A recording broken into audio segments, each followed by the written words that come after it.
नमस्कार, news state के digital platform पर आपका स्वागत है और मैं हूं आपके साथ मेरे तो तोमर। बात करेंगे यहाँ पर ईरान, इजराइल और डोनाल्ड ट्रंप को लेकर। अमेरिकी राष्ट्रपति डोनाल्ड ट्रंप ने हाल ही में नाटो समिट के दौरान कई बड़ी बातें कही हैं, जिसमें उन्होंने कहा है कि आखिरकार वो वक्त आ गया है जब दोनों ही देशों के बीच में शांति है। साथ ही उन्होंने ये भी कहा कि ईरान ने बहादुरी के साथ में जंग लड़ी है और मैं उन्हें चाहे तो रोक भी सकता हूँ तेल के कारोबार के लिए, लेकिन मैं ऐसा नहीं करना चाहता। उन्होंने कहा कि ईरान को जंग के बाद काफ़ी नुकसान हुआ है और हम कोशिश करेंगे कि हम उनके ऊपर जो प्रेशर है वो कम कर दें और एक बार फिर से वो अपना पुनर्निर्माण कर सके। इसके लिए जितना हो सकेगा हर संभव मदद हमारी तरफ से उनको कराई जाएगी। अगर चीन ईरान से ऑयल खरीदना चाहते हैं तो वो खरीद सकते हैं, हमें कोई दिक्कत नहीं है। ट्रंप ने कहा है कि वो ईरान और अमेरिका के बीच अगले हफ्ते बातचीत होगी और इससे पहले मंगलवार को नाटो समिट के लिए जाते वक्त ट्रंप ने कहा था कि चीन अब ईरान से ऑयल खरीद सकता है, लेकिन उन्हें इस कारोबार से कोई दिक्कत नहीं है और उन्हें उम्मीद है कि चीन ईरान से ऑयल खरीदेगा। हम चाहें तो हम ये भी कर सकते हैं कि हम उनका कारोबार बंद करवा सकें या ठप करवा सकें, लेकिन हम ऐसा नहीं करेंगे। हालांकि व्हाइट हाउस अधिकारी ने साफ किया कि ये ईरान पर लगे अमेरिकी प्रतिबंधों को राहत का ऐलान नहीं था। यानी कि ये जो बात यहाँ पर ट्रंप ने कही है कि चीन चाहे तो ईरान से तेल खरीद सकता है, तो उसका मतलब ये ना समझा जाए कि अमेरिका ने जो ईरान पर प्रतिबंध लगाए हैं वो खत्म हो जाते हैं। बता दें कि ईरान इसराइल के बीच में 12 दिन युद्ध हुआ, तनाव था, पूरी तरह से जंग चली। उसके बाद ट्रंप ने मंगलवार को सीज फायर का ऐलान किया था, जिसके बाद धीरे धीरे करके अब ये जो युद्ध था ये थम चुका है। और वहीं आपको ये भी बता दें कि ईरान के सुप्रीम लीडर एक हफ्ते से सामने नहीं आए हैं। रिपोर्ट के अनुसार ये कहा जा रहा है ईरान और इजराइल के बीच सीज फायर लागू होने के बावजूद देश के supreme leader Ayatollah Ali Khamenei की जनता के सामने गैर मौजूदगी को लेकर अटकलें तेज हो गई हैं।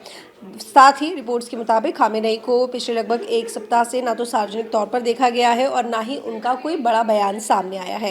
रिपोर्ट्स बताती हैं कि 13 जून को इजराइल और ईरान के बीच जो सीधा सैन्य टकराव हुआ था, तब खामेनेई को सुरक्षा कारणों की वजह से छिपा दिया गया था, क्योंकि जब ईरान ने इजराइल के ऊपर हमला बोला था तो इजराइल को काफ़ी नुकसान हुआ था। इजराइल का हॉस्पिटल था जहाँ पर ईरान ने हमला किया था और साथ ही वहाँ पर यह भी कहा था ईरान ने कि उनका एक आर्मी कैंप है अस्पताल के नीचे, इस वजह से उन्होंने हमला किया है। तब इजराइल की तरफ से सीधे तौर पर यह कह दिया गया था कि खामेनेई को अब छोड़ा नहीं जाएगा, साथ ही उन्हें जिंदा रहने का कोई हक नहीं। तमाम बातें इजराइल की तरफ से कही गई थी और तभी से खामेनेई गायब दिखाई दे रहे हैं। ईरान ने इजराइल पर सीज फायर के बावजूद देश के अंदर जासूसी गतिविधियों को अंजाम देने का भी आरोप लगाया। ईरान के खुफिया मंत्रालय ने चेतावनी दी कि इजराइल की जासूसी गतिविधियां देश के भीतर जारी हैं। ये जानकारी ईरानी समाचार की तरफ से समाचार एजेंसी है उनकी तरफ से दी गई है। रिपोर्ट्स के मुताबिक मंत्रालय ने कहा है कि इजरायली एजेंट बड़ी संख्या में ईरान नागरिकों को फ़ोन कॉल्स कर रहे हैं। इनका मकसद फ़ोन के जरिए जासूसी करना है और जानकारी हासिल करना है। मंत्रालय ने यह भी दावा किया कि इजरायल देश में झूठी खबरें फैला रहा है ताकि लोगों को राष्ट्रीय एकता और सामाजिक सामंजस्य के खिलाफ भड़काया जा सके। ये तमाम आरोप यहाँ पर ईरान की तरफ से लगाए गए हैं इजराइल के ऊपर। इजरायली सेना ने घोषणा की है कि जॉर्डन घाटी के इलाके में आज सुबह से दोपहर तक सैन्य अभ्यास किया जाएगा। इस दौरान क्षेत्र में भारी संख्या में सैन्य वाहनों की आवाजाही होगी और सेना ने स्थानीय निवासियों को सतर्क करते हुए कहा कि यह अभ्यास पहले से तय है और सुरक्षा से जुड़ी तैयारियों का हिस्सा है। अमेरिकी सरकार ईरान पर हमले से जुड़ी सीक्रेट जांच रिपोर्ट को लीक करने वाले शख्स का पता लगा रही है और वहीं व्हाइट हाउस की प्रेस सेक्रेटरी कैरोलिन लेविट ने भी एक बयान में इसकी जानकारी दी है। बता दें आपको कि अमेरिकी सरकार ईरान से जो जुड़े मामले हैं उनमें लगातार बहुत ज़्यादा एक्टिव दिखाई दे रही है और साथ ही ईरान की तरफ से जो आरोप लगाए गए हैं उनको लेकर भी कहीं ना कहीं इन्वॉल्व दिखाई दे रही है।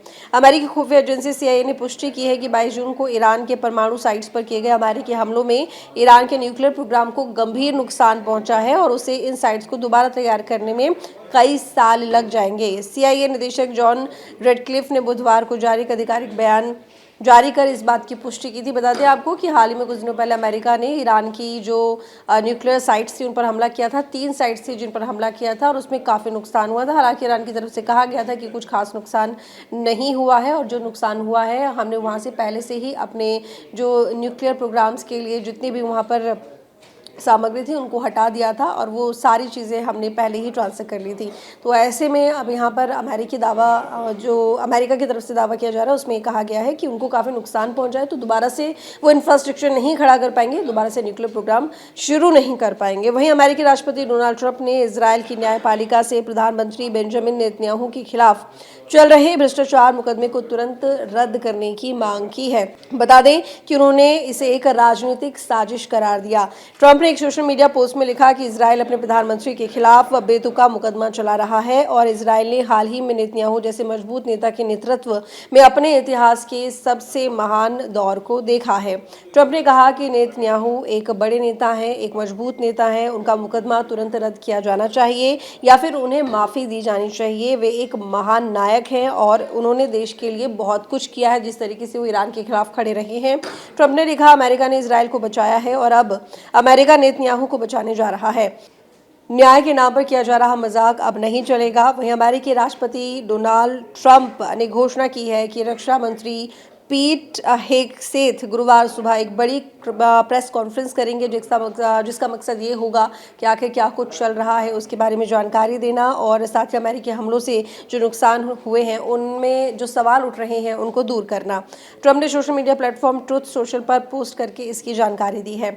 वहीं व्हाइट हाउस अब कांग्रेस संसद के साथ गोपनीय जानकारियां शेयर करने पर रोक लगा सकता है और इसराइल के मुताबिक, यहाँ पर टाइम्स ऑफ इसराइल के मुताबिक, व्हाइट हाउस इसके लिए तैयार भी है पूरी तरह से और अमेरिकी संविधान के तहत कांग्रेस को राष्ट्रीय सुरक्षा के से जुड़े हुए जो भी गोपनीय जानकारियां प्राप्त करने का वैधानिक अधिकार है ताकि वह प्रशासन पर निगरानी रख सके, तो उसको लेकर वो आगे काम करेगा। इसके पीछे ईरान में हमले से जुड़ी रिपोर्ट्स के लीक होने की जो वजह है वो बताया जा रहा है। दरअसल अमेरिकी रक्षा खुफिया एजेंसी DIA की एक खुफिया रिपोर्ट में ये सामने आया है। इस रिपोर्ट में कहा गया है कि अमेरिकी हमलों में ईरान का परमाणु कार्यक्रम सिर्फ कुछ महीनों के लिए पीछे गया है, जबकि सरकार ने दावा किया है कि बड़ा नुकसान हुआ है और इसी वजह से ये आगे एक्शन लिए जाने की कोशिश है। हालांकि आपको बता दें कि डोनाल्ड ट्रंप लगातार ये दावा कर रहे हैं कि ईरान पर जो हमला हुआ है उसमें काफ़ी नुकसान हुआ है, जो इनकी न्यूक्लियर साइट्स थी उन पर और उनका जो ये प्रोग्राम चल रहा था वो पूरी तरह से तबाह हो गया। तो अब तो ये मुमकिन नहीं है कि आगे कई सालों तक वो न्यूक्लियर प्रोग्राम को दोबारा स्टार्ट कर सके, लेकिन इस रिपोर्ट में ये दावा किया गया है कि वो कुछ वक्त के लिए ज़रूर पीछे गया है, लेकिन इतना नुकसान नहीं हुआ जितना सरकार की तरफ से कहा जा रहा है। ईरान के रक्षा मंत्री अजीज नासिरजादे 2 दिन के दौरे पर बुधवार को चीन भी पहुंचे। ईरानी मीडिया के मुताबिक नासिरजादे शंघाई सहयोग संगठन के सदस्य देशों के रक्षा मंत्रियों की बैठक में हिस्सा लेने के लिए पहुंचे और SCO एक रीजनल सिक्योरिटी ग्रुप है। चीन और रूस इसकी लीडरशिप करते हैं। इसमें चीन और रूस के अलावा भारत, ईरान, कजाकिस्तान और किर्गिस्तान, पाकिस्तान, तजाकिस्तान, उज्बेकिस्तान और साथ ही बेलारूस शामिल हैं। मोसाद और वहीं मोसाद ने भी दावा किया है, उन्होंने कहा है कि ईरान का जो ख़तरा है वो ख़त्म हो गया है और इजराइल का जो ऑपरेशन है वो कामयाब हो गया है। इजराइल की सीक्रेट एजेंसी मोसाद ने ईरान के खिलाफ 12 दिन के मिलिट्री ऑपरेशन के बाद आखिरकार सीज फायर किया और इसे ऐतिहासिक करार दिया और मोसाद की तरफ से कहा गया कि इसे ईरान पर दशकों पुराना जो ख़तरा है वो काफ़ी हद तक ख़त्म हो गया है, यानी कि जो ईरान का दशकों पुराना ख़तरा चल रहा था वो खत्म हो गया, जिसके पीछे एक बड़ी वजह यही थी कि न्यूक्लियर ऑपरेशंस जो चल रहे थे ईरान के वो खत्म करने थे। और उसके साथ ही मोसाद ने आगे कहा है कि ये इजराइल के लोगों के लिए ऐतिहासिक दिन है और ईरान का खतरा जो दशकों से हमारी सुरक्षा के लिए एक बड़ी चुनौती बना हुआ था उस पर हमने विजय पा ली है। इजरायली सेना के ऑपरेशन और अमेरिका के सपोर्ट के साथ हमें ये कामयाबी मिली है। मोसाद हेड डेविड बनिया ने कहा है कि वे टारगेट जो कभी नामुमकिन लगते थे अब हासिल कर लिए गए हैं। इस पूरे डिफेंस सिस्टम की वजह से इजराइल आज एक अलग और साथ ही मजबूत और सुरक्षित महसूस कर रहा है और आज जो स्थिति है वो इसी वजह से है क्योंकि इजरायली सेना मजबूती से लड़ी है और अमेरिका ने अपना फुल सपोर्ट दिया है। जानकारी आपको कैसी लगी कमेंट करके जरूर बताइएगा, लाइक कीजिएगा, शेयर कीजिएगा। धन्यवाद। जहां भक्ति है हर शब्द में, कथाओं में छिपे हैं दिव्य रहस्य और ज्योतिष देता है जीवन को दिशा। धर्म से जुड़ी हर बातों को जानने के लिए हमारे चैनल स्तुति को सब्सक्राइब करें। चैनल पर जाने के लिए इस लिंक पर क्लिक करें।